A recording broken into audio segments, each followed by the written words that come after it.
As we go through these series of examples on partially tax-free like-kind exchanges, this is the series of steps that we're going to follow. And I actually have these steps on the page as we're going to go through it, but this is a clean copy, and it's one we're going to refer back to as you keep practicing on how to do these tax-free like-kind exchanges. So first, we have Allison, who trades land, fair market value of 95 with a basis of 40, to Barrett for a building with a fair market value of 65 and $35,000 in cash. We're assuming Allison has owned the land for several years and uses it in her business, and we'll assume that it qualifies for a like-kind exchange treatment. So the first thing that I do every single time, and I really encourage you to do this even though it's one extra step, is I have Allison and I have Barrett. And I have what Allison is giving to Barrett and what Barrett is giving to Allison. So Allison is giving Barrett a building with fair market value of 95 and a basis of 40. Barrett is giving Allison a building with a fair market value of 65 and $30,000 in cash. So the first thing that I like to do is to make sure that this transaction seems like it would happen. So Allison's giving Barrett something worth $95,000. Barrett's giving Allison a building worth 65 and cash of 30, or a value of $95,000. So that's how I know, okay, this makes sense. This seems like a transaction that would actually happen. So step one is to determine the amount realized, and we're looking at this from Allison's perspective. So the amount realized is the fair market value of the new asset plus the fair market value of any boot received. So the fair market value of the new asset is $65,000, the building she's getting from Barrett, plus the fair market value of any boot. And she's getting boot of $30,000. So this is all in thousands, even though it doesn't necessarily say that every time.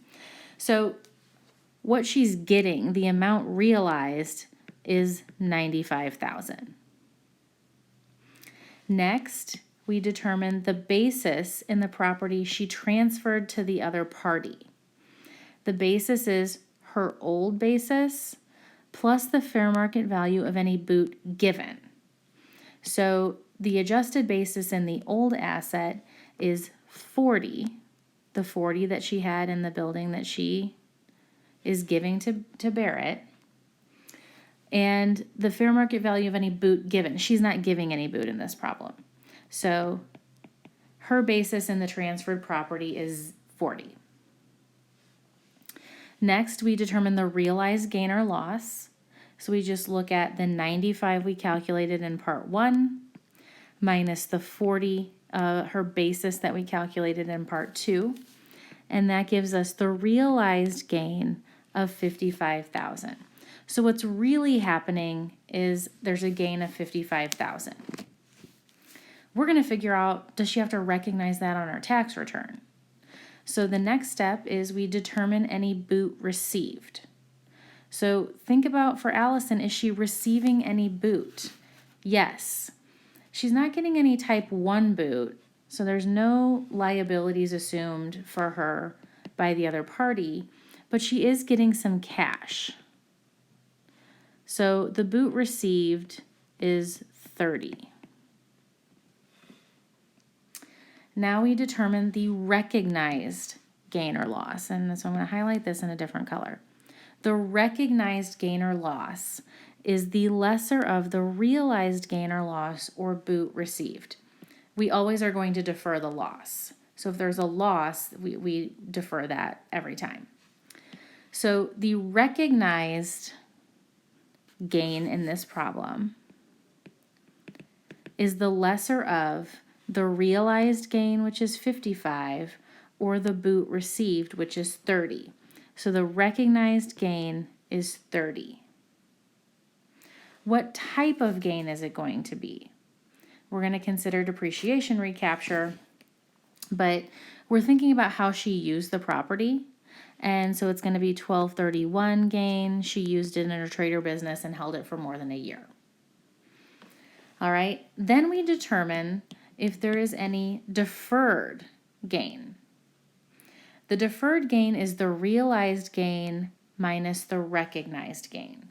So remember, we had a realized gain of $55,000, but we're only recognizing $30,000. So the deferred gain is $25,000. And then the last step is determining Allison's basis in the new asset. Her basis in the new asset is the fair market value of the new asset. So if I come up here, the fair market value of the new asset is what she's getting, $65,000, minus any deferred gain. And the deferred gain we just calculated above is $25,000. So her basis in that new building is $40,000. This happens to be the carryover basis, but that won't always be the case.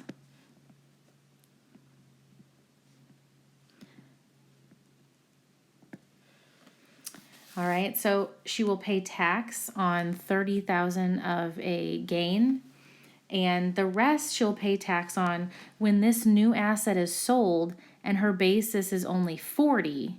Her gain will be larger, and she will pay tax on that at that time.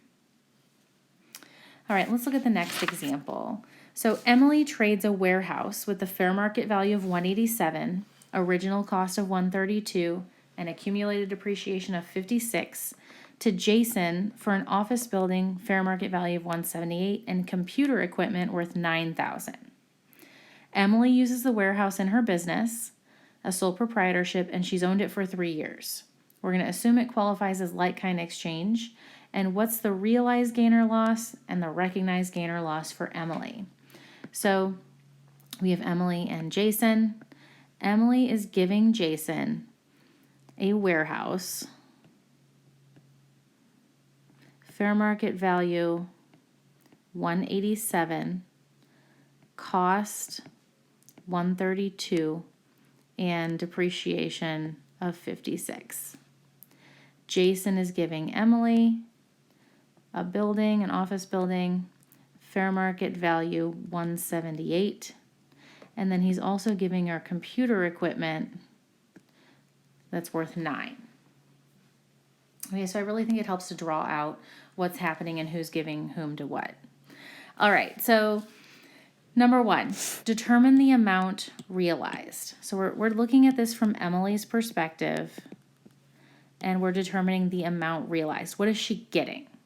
The fair market value of the new asset plus the fair market value of any boot. The fair market value of the new asset is $178 plus the boot, the computer equipment, is $9. So her amount realized is $187. What is the basis in the property that she's transferring?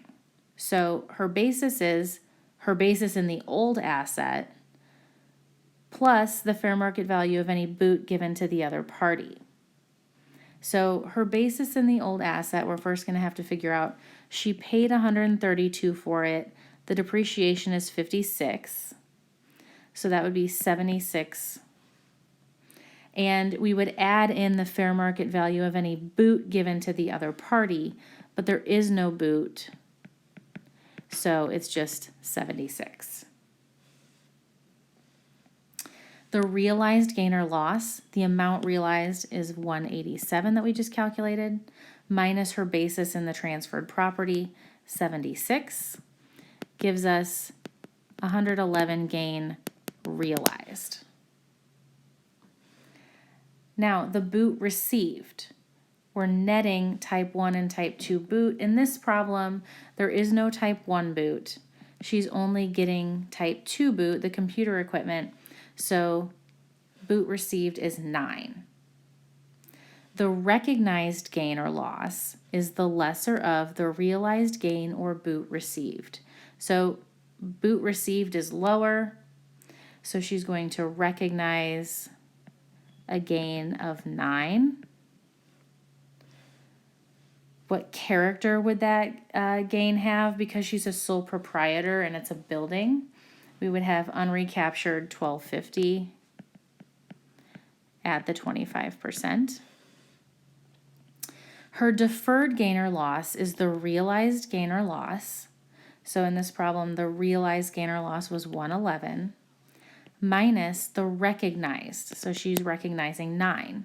The deferred gain is 102. And then finally, her basis in the new asset is the fair market value of the new asset, which is 178, minus the deferred gain. So the deferred gain is 102. So her basis is 76 in that asset. You can see that when she goes to sell that new building, that she's going to have a large gain because she had to reduce her basis so low. The fact that we reduce the basis by the deferred gain means that when we go to sell this asset, we're going to have a very large gain at that time. So we're just deferring that into the future.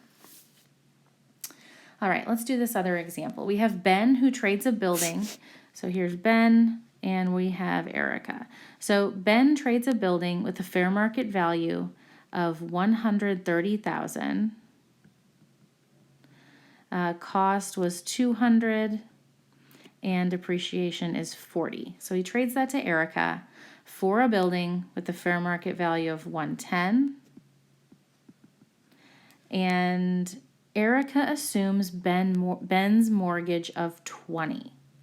So you can draw this a couple of different ways. I'm going to draw it here. Ben is also giving her a mortgage of $20, debt.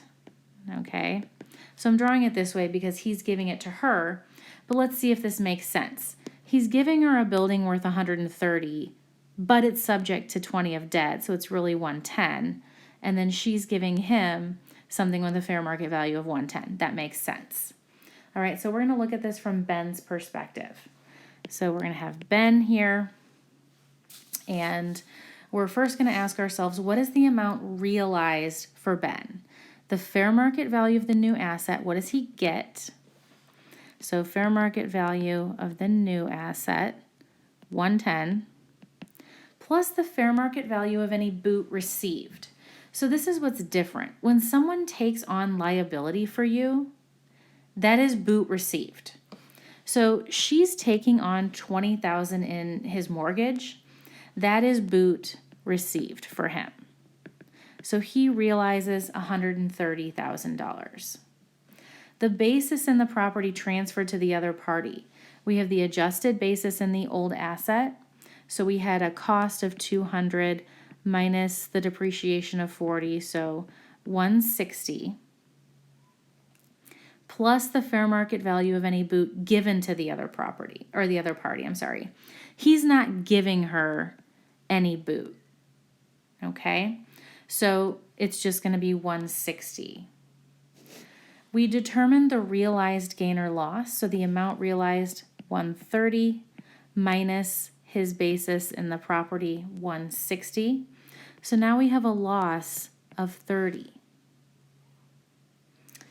We determined the boot received for Ben. Boot received is type 1 and type 2. Type 1 boot is the liabilities that were taken on by the other party. So that's, again, is boot received by Ben. So $20,000 in debt relief, plus there was no other boot given. So the total boot received by Ben is $20. The recognized gain or loss here is 0 because we always defer the loss. Okay, so we don't apply the lesser of the realized gain or boot received. We always defer the loss. The character of the loss is going to be not applicable because we aren't recognizing any loss right now. The deferred gain or loss is the realized loss in this case of 30 minus no recognized gain or loss. So we have a deferred loss of 30. And then the basis that Ben will have in this new asset is the fair market value of the new asset, 110, plus the deferred loss. So the deferred loss is 30. That gives Ben a basis, of 140.